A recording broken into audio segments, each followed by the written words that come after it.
तो आज हम करने वाले हैं एनडीए 2012 का क्वेश्चन, जो कि है हमारे पास a body attached to a spring balance but weight 10 kg on earth. The body attached to same spring balance is taken to a planet where gravity is half that of earth. The balance will read. हमारे पास एक spring है, एक body है जिसके साथ हमने spring attach किया हुआ, जिसका वेट है 10 kg अर्थ के ऊपर। अगर उस बॉडी को जिसके साथ हमने स्प्रिंग अटैच किया है उसको हम किसी और प्लैनेट के ऊपर लेके जाएं तो वहाँ पे जो ग्रेविटी है वो अर्थ से हाफ है, तो कितनी रीडिंग शो करेगा हमारे पास जो स्प्रिंग बैलेंस है।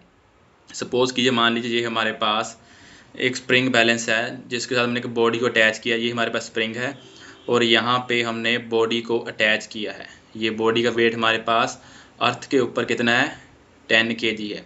कितना है, 10 kg इस बॉडी का वेट है। और ये जो स्प्रिंग है हमारे पास, ये है हमारे पास अर्थ के ऊपर है, जहाँ पे हमने एक 10 kg का वेट ऐड कर दिया है स्प्रिंग के साथ। ठीक है, अभी हम इस स्प्रिंग को जिसका हमने बॉडी को अटैच किया है उसको हम एक दूसरे प्लेनेट के ऊपर लेके जाएंगे जहाँ पे सेम रहेगा स्प्रिंग, और नीचे हमने इसके साथ एक वेट को अटैच किया। उसका वेट भी सेम है बॉडी का, जो किसी दूसरे प्लेनेट पे है। कितना हमारे पास, दैट इज़ 10 kg।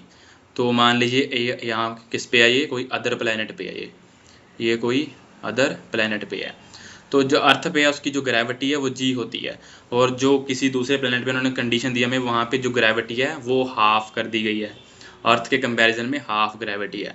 अगर वेट यहाँ पे 10 kg है अर्थ के ऊपर, अगर 10 kg है जी की वजह से, तो जब दूसरे प्लेनेट हम जाएंगे तो वहाँ पे जो वेट है वो हाफ हो जाएगा, बिकॉज ग्रेविटी की वैल्यू हाफ है।